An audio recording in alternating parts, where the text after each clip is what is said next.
மலையாள நடிகைகளுக்கு பாலியல் தொல்லை என சினிமா உலகமே கொதித்து போயிருக்கிறது.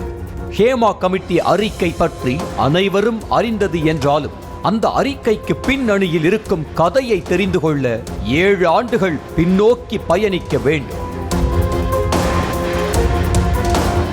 அமைதியாக சென்று கொண்டிருந்த மலையாள சினிமாவில் 2017ஆம் ஆண்டு திலீப் என்ற புயல் தாக்கியது.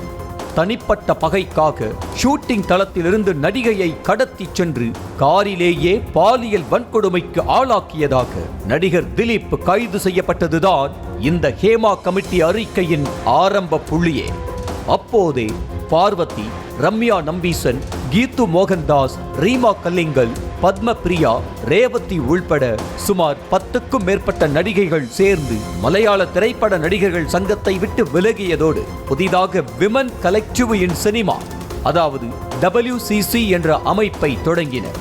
மலையாள நடிகர் சங்கத்திற்கு எதிராக தீவிரமாக இறங்கிய நடிகைகளின் போராட்டம் நாடு முழுவதும் பேசு பொருளாக மாற மகளிர் ஆணையம், பெண் ஆர்வலர்களை தாண்டி கேரள அரசியல் கட்சிகளும் தலைவர்களுமே நடிகைகளுக்கு ஆதரவு குரல் கொடுத்தனர். அதற்கு பிறகு கடந்த 2018ஆம் ஆண்டு நடிகைகள் பார்வதி, ரேவதி, ரம்யா நம்பீசன் உள்ளிட்டோர் கேரள உயர்நீதிமன்றத்தை நாடினர். பணியிடங்களில் பாலியல் தொல்லை குறித்து புகார் அளிக்க ஏதுவாக சினிமாவிலும் ஒரு கமிட்டி அமைக்க வேண்டும் என்ற கோரிக்கையை முன்வைத்து பொதுநல மனுவை தாக்கல் செய்தனர். இந்த வழக்கை விசாரித்த கேரள உயர்நீதிமன்றம் மலையாள திரைத்துறை சார்ந்த அனைத்து சங்கங்களிலும் பாலியல் புகார்களை விசாரிக்க கமிட்டி அமைக்க வேண்டும் என்ற தீர்ப்பை வழங்கியது. இந்த தீர்ப்பு நடிகைகள் ரேவதி, பார்வதி ஆகியோர் அடங்கிய WCC அமைப்புக்கு மைல் கல்லாகவே பார்க்கப்பட்டது. இந்த உத்தரவை தொடர்ந்து வந்ததுதான் ஹேமா கமிட்டி. ஓய்வு பெற்ற உயர்நீதிமன்ற நீதிபதி ஹேமா தலைமை தாங்க வருவாய் அதிகாரியாக பணியை தொடங்கி ஆட்சியர், செயலாளர் என அரசு துறைகளின் பல முக்கிய பொறுப்பில் இருந்த IAS வல்சாலா குமாரி, தெலுங்கு மலையாள சினிமாக்களில் கோலோச்சிய நடிகையும் தெலுங்கு தேசம் கட்சியின் முன்னாள் MPயுமான சாரதா என 3 பேர் அடங்கிய குழுவை அமைத்தது கேரள அரசு. கமிட்டி விசாரணை முடிந்து கடந்த 2019 டிசம்பர் மாதமே அரசுக்கு அறிக்கை தாக்கல் செய்யப்பட்டது. ஆனாலும் தற்போதுதான் அறிக்கை வெளியாகியிருக்கிறது. சென்சிட்டிவ் பகுதிகளை நீக்கிவிட்டு பாதி அறிக்கையை வெளியிட்டதற்கே மலையாள சினிமா மிரண்டு போயிருக்கிறது. இதனிடையே ஹேமா கமிட்டி அறிக்கை குறித்து மௌனம் கலைத்த நடிகர் மோகன்லால் பாலியல் புகார்களுக்கு அம்மா சங்கம் மட்டுமே பொறுப்பாக முடியுமா என நொந்து கொண்டார். எத்தனையோ சங்கங்கள் இருந்தாலும் அம்மா மீது மட்டும் புகார்கள் எழவும் அம்மா சங்கம் மீது மட்டும் விமர்சனம் வர காரணமும் நடிகர் திலீப் தான்.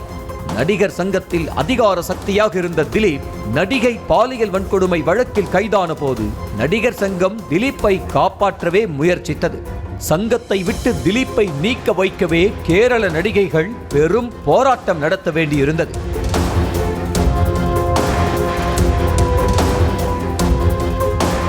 திலீப் வெளியே வந்த பிறகும் கூட மீண்டும் சங்கத்தில் சேர்த்து கொள்ள மோகன்லால் உள்ளிட்டவர்கள் திட்டம் போட்டது மலையாள நடிகைகளை கொந்தளிப்பின் உச்சிற்கே கொண்டு சென்றது.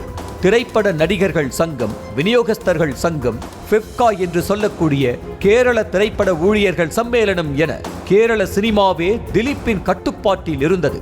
திலீப், மோகன்லால் உள்ளிட்டவர்களுக்கு எதிராக பேசியவர்கள் எல்லாம் திட்டமிட்டே வேட்டையாடப்பட்டனர்.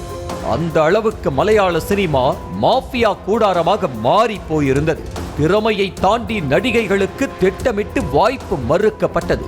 யார் யாருக்கு வாய்ப்பு கிடைக்க வேண்டும் என்பதையே குறிப்பிட்ட சிலர் மட்டுமே தீர்மானித்தனர். பாலின பாகுபாடும் ஊதிய பாகுபாடும் தலைவிரி தாடியது. இவையெல்லாம் சேர்ந்துதான் மலையாள நடிகர்களுக்கு எதிராக நடிகைகளை கொதித்தழ வைத்து நீதிமன்றம் வரை கொண்டு சென்றது. நீதிமன்ற உத்தரவுக்கு பிறகு கமிட்டி அமைக்கப்பட்டு தற்போது அறிக்கையும் வெளியாகியுள்ளது.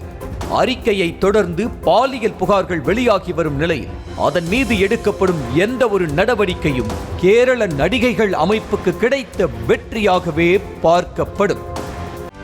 செய்திகளை உடனுக்குடனும் துல்லியமாகவும் தெரிந்து கொள்ள சப்ஸ்கிரைப் பண்ணுங்க.